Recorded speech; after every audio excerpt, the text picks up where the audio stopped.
Not gonna lie guys, I am going through it today. So I obviously went to the second nurse to try and remove my stitches, but they said they weren't ready to come out. And I also have a few stitches that are just embedded into my head. Like I don't think I can even remove them. So they could get infected and all that jazz. My ear is also hanging off. I'll show a close up in a bit. A few stitches came out whilst I was in Turkey, and obviously now it's like not attached to my face, which, you know, isn't ideal. I know I don't listen to many people, but I kind of still want my ears. I did actually have to call 111 because everyone was suggesting it, being like, girl, your ear is literally hanging off. Call 111. So I did, to speak to like a medical professional, and they got someone to call me back. I thought it was going to be like a doctor's appointment, that's what I wanted, but they booked me in to go to A&E. I'm also going to ask about this because I do think this is actually a hematoma, and I'm going to ask about the skin condition, or if that's just a burn or like something that I need to be seen to. So I'm currently in A&E. I saw the nurse. She had a look at my face, and I think she's gone to speak to the surgeon now because she didn't know what to do. She was like, can I just ask you, why are you getting a facelift? You're so young. I was like, good question. And then she basically said that I should talk to someone. I was like, you're telling me to go to therapy? Because I will. So she just said that the surgeons said they would leave it, and if it's not improved in 2 weeks, then contact my original surgeon, which is in Turkey. That's long. But then as regards to the stitches, she looked at them and she was like, I'm gonna have to call them back. So now she's gone to ask them again because the stitches are fucked. I spent 3 hours in A&E and I literally got nothing. In fact, they got something because they got my blood when they done my blood test, and I got fuck all. And then when I finally got to see someone, it was not even a doctor, it was a nurse, and she didn't know anything, like honestly nothing. I would be like, do you know what this is? Because like it's like dry skin, I don't know if it was a burn or something. She's like, yeah, it does look like that, I'm not really sure. I was like, I've got like a bruised chest from the hematoma, is that normal? And she's like, I wouldn't know. And then I'm like, do you know if this is a hematoma or swelling? She's like, I don't know. I was like, so what do you know? Because at this point, I might as well be spilling my problems to a gardener, and they'd probably know just as much as you. And then anything I did have to ask her, she'd be like, let me check. And then she'd have to go on the phone to the surgeons, like the plastic surgeons, for ages. And then she'd come back. And then she was like, yeah, they think that you should leave the hematoma and the ear will heal. I was like, how is it gonna heal to my head if the ear isn't touching my head? I was like, what about my stitches? Because I literally can't find anyone that would get them out because nurses don't really know the technique that my surgeons used. So I need like a doctor or a surgeon to remove them. And she's like, let me go and check. And then came back and was like, they said they wouldn't touch your face, so they don't want the responsibility. As I had it done in Turkey, and suggested that I go back to Turkey, which is just not gonna happen because I can't be asked with that. Right now, I'm feeling very defeated. God, I don't fucking know. But I'm just like in the worst mood, and like this recovery is so horrible and long, and it's never normally this bad. Get over one thing, and then I like, thank God, I can like enjoy recovering and healing, and then something else happens, and then it's just like constantly ongoing. I thought I'd give you guys an update. I did think it was going to be all good news, but it's not. I now have good news and bad news. The good news is that I'm going to London tomorrow to see a surgeon that my original surgeon in Turkey has arranged. So he's going to take out my stitch in, and obviously if I have any concerns about anything else like the hematoma, then he'll obviously know what to do. However, I started noticing my cheek was like getting a bit swollen, and like it felt weird to smile last night. And I thought nothing of it. I thought maybe this swelling is just like, I don't know, just being weird. Then when I wake up today, it was like way bigger, as you can see. It hurts to smile. And then when I smile, it's like kind of off. So I was like, I don't know if that's like another hematoma or maybe infection. So then I checked the stitch from my buccal fat removal, and as I did, and it like kind of squeezed, loads of like yellowy brown discharge came out, which is gross, I know, but that's obviously confirmed as an infection. I obviously fixed one thing, like I'm getting my stitches removed tomorrow hopefully, and then I get this infection, and I'm just drained. I don't know what to do. I don't know what I done in the previous life or who I pissed off to deserve this, but it is really testing me, and the universe is just like putting me through it, and I don't know why. Maybe there's some good coming and they just wanted to get all the bad out of the way. I always had a bad feeling about the surgery. I don't know why. Like before I went away, I was like, I don't really want to do it because I have a bad feeling that something's gonna go wrong, and then everything has gone wrong. And I don't want people thinking that I'm getting all these complications because I've gone to Turkey to get like cheap surgery, which is not the case. The surgeons in Turkey are just as good, if not more qualified than the ones in the UK. I just happen to run into complications that probably have nothing to do with the surgeon. I've literally gone to the same surgeon 4 times now. And each time I've had like numerous procedures. Like in total, I've had like 15 now, but like these 5 obviously have just like killed me off. Though I don't feel it, I'm obviously still very young to be getting all this shit done to my face. So like I still stand by the surgery that I've got, and the surgeon that I use, it's just, my body is just being a little fucking bitch. And of course, my surgeon has like arranged for me to go to London tomorrow to see another surgeon. When they rang me this morning to tell me that they booked me with the surgeon in London tomorrow, they was like, we don't normally do this, but as you're a valued patient, then we're going to. I was like, you know how to make me feel special. Obviously, a lot of people watching this, if you are thinking about going to get surgery in Turkey, then don't be put off, because a lot of the time, well, literally 98% of the time, you will get all your stitches and aftercare in Turkey before you fly home. But as I was like worried that my stitches weren't ready to come out. So today is the day that I go and see the plastic surgeon in London. So I'm hoping he can remove the stitches. My surgeon in Turkey has also sent a letter to prescribe me antibiotics for my cheek infection.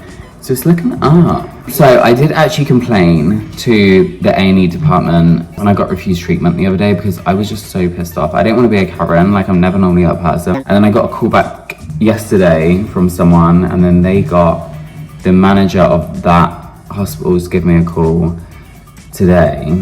And she spoke to me. She was like, I'm sad that happened to you. Like, that shouldn't have happened. You should never be refused treatment. She really like sympathized with me and understood my point. I don't know if she actually did, or she was thinking, God, you're so annoying. She asked me if I needed any medical help still, but I obviously said that I was going to see my surgeon today, so probably not. However, like I've said throughout this video, whenever I fix one thing, something else comes up, and I really hope that's not the case this time. I hope I'm at the end of my bad luck, because I cannot do anymore. So I arrived in London on my way to the appointment to get my stitches out. This is me waiting patiently. And then of course afterwards had to meet up with my bestie. I have literally just got back from London. I had the best time. I also got my stitches removed by a London surgeon, which I'm guessing is like my Turkish surgeon's mate or something, because he arranged it all, which I'm super grateful for. He removed all the stitches, checked my face over, said everything was fine, prescribed me antibiotics for my cheek. And yeah, I'm just super happy. Although yesterday when I was on the way to London, I had the most terrible nose. I just have some bad freaking karma on me right now, because as soon as one thing gets sorted, something bad happens. It's normally to do with my face, but this time I obviously was going down to get my stitches removed and everything sorted. Then my friend, also my ex, calls me and says that Loki, which is the dog, one of the dogs that we got together, but obviously it's his, woke up with like completely paralyzed legs. So took him to the vet, had to do an MRI scan, and then he had to go into emergency surgery because he had slipped 2 discs in his spine. And the poor dog has already had surgery this year. So Loki's pet insurance can't cover it. And obviously if you have pets, you know how expensive surgery is to get. Cameron has set up a GoFundMe page. And if he hasn't reached his target by the time I upload this video, I will attach the link for the GoFundMe in the bio. The money for the GoFundMe goes towards the surgery, plus the physio that he has to go through to hopefully get him walking again, because there's no like definite that he'll be able to use his back legs again, which is heartbreaking obviously. Any donations are appreciated, even if it's 50p, £1, like it doesn't need to be a crazy amount, just whatever you can afford. Yeah, but other than that stress, me I'm stress-free now. Being back in Manchester, of course, had to go and check up on little Loki and help Cameron take him down for the first time since being home. It's really sad to see that he can't use his back legs, but we're really hoping that changes. I got so much hate for sharing the GoFundMe page that Cameron set up, saying that I should pay the 5k because I spend money on myself or something. Not even Cameron expects me to pay $5,000 for his dog, so I don't know why strangers are telling me to. I can't believe since I've been back in Manchester, this has been the weather.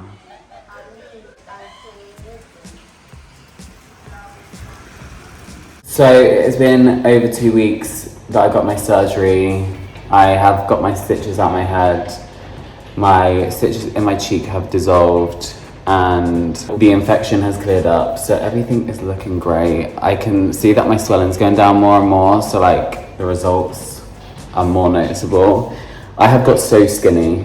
And I've always been skinny, but like I was kind of in my workout era before I went away. After I worked on my face, I really need to work on my body. Since being back from London, I'm sleeping better and I'm looking better, so that's good. It's obviously not the final results yet. I'm still swollen, I can feel it, and obviously you can't really see my results with my buccal fat removal yet. And obviously I have bruising a bit, not anything crazy. Oh, I also bought some Prada runways whilst I was in London after seeing the surgeon. Also, my ear that was hanging off is like slowly mending itself back to my face. So that's good. But I'm super happy with the results. Like I know that I've been going through it and literally like having all these moments of regret. But now I'm healing, I'm super happy, and it's kind of turned out how I thought it would. The side profiles are getting better because this is healing. It's obviously still swollen, but like I'll show you from the side. I don't know if I'm going to be able to show final results because obviously final results take like months. It's like people are getting so impatient, like where's part 2, where's part 2? So I might upload part 2 and just have this as like, you know, you can kind of see where the results are going, and then I'll post the final results on Instagram obviously. I won't make you sit for another YouTube video, but yeah, I will put final results on Instagram when I'm fully healed. You should know my Instagram. If you don't, it's just literally my name, Levi Murphy. You can't really notice it in here, but like in a mirror, for the first time ever, my eyes have actually lifted. Obviously they'll lift more once the swelling goes down and stops bringing down my face. But I'm super happy and I'm grateful for the help that I've had since like recovery, because I really was going through it, like not gonna lie. I was at my wit's end. Is all they say. It's something my mum would say. I know it looks like I've been going through the most botched journey ever, but like it genuinely is just a complication or a side effect that surgery has. Like it doesn't have the same reaction to every person. There was nothing wrong with where I went or the fact that I went to Istanbul or my surgeon or anything like that, or even how I dealt with the recovery, because I feel like I dealt with it pretty good and I stuck with all the aftercare and stuff. It's just my body obviously needed a break. Everything's cool, love my surgeon, love Longevita, is that what they're called? Longevita? I used to call it Longevita, and then when I was in Turkey I said Longevita, there was like Longevita. So everyone has kind of pulled through, including myself. Every time I'm out though in a club, people are like, girl, I thought you was gonna die. How are you here? You can't kill me, I'm a baby. If I die now, that's gonna be really awkward. I know I did mention about pricing, that I was gonna discuss that, but I don't think I need to because no one's gonna get the exact procedures I had. So like my pricing is gonna be completely different, and to be honest, it comes as like an invoice, and I don't ever check individually how much it is. I just check the total. If you are actually genuinely interested in the pricing because you want the surgery, then like I said, I will put the surgeon's details in the description with a link that will get you a free quote from my exact surgeon. Just type in what you want and then they will give you the quote that is for you. That includes hotel transfers and all that jazz. It's very cute. I know a lot of people just want me to talk about the pricing because they are just nosy and want to know how much I'm spending on surgery, but that's a secret. Not even that it's a secret, it's just like I never really like talking about money that I've spent because it's kind of pointless. Like, who does that benefit? And a lot of people think I don't pay for my surgeries, which is completely false. I have always paid for my surgery. because I've always gone with Longevita. They're just a company that I trust and like a surgeon that I trust and have a relationship with now. Even though I do get so many companies that offer me free surgery for like promo on Instagram or TikTok, it's just not something I feel comfortable with, to be honest. And I don't mind paying for things. Like I kind of prefer it if I pay, then I have no like loyalty to like speak highly of something if I genuinely don't like it. I know that I praise the ground that my surgeon walks on right now, like in this video, and it's genuinely because I do like him. I like the work that he does. I'm always super happy with the results eventually. However, if I was to promote a company just because they gave me free surgery, I would probably have to be in a contract where I've got to be like, yeah, I love it. Meanwhile, I'm sat here with like my face hanging off. Do your own research. And if you are like hesitant on who to go to because you hate like having to go through the process of like Googling reviews and stuff, then I highly recommend Longevita and my surgeon. And like I said, the details are in the description. Then again, you shouldn't just be going by what I'm saying. Yeah, I think that's everything.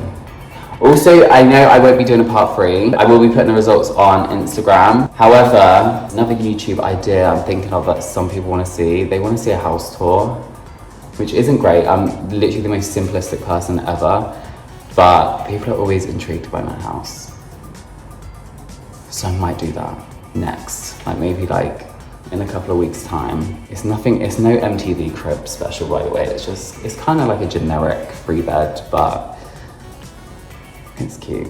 So yeah, I'm thinking I will do a house tour. If you do want to see a house tour, then comment below or just give it a cheeky thumbs up. I just want an excuse to get a thumbs up, to be honest. So give a thumbs up if you want to see a house tour next. I really hope you enjoyed part 2. I know part 2 was kind of boring towards the end, but I just genuinely did get over the complications I had.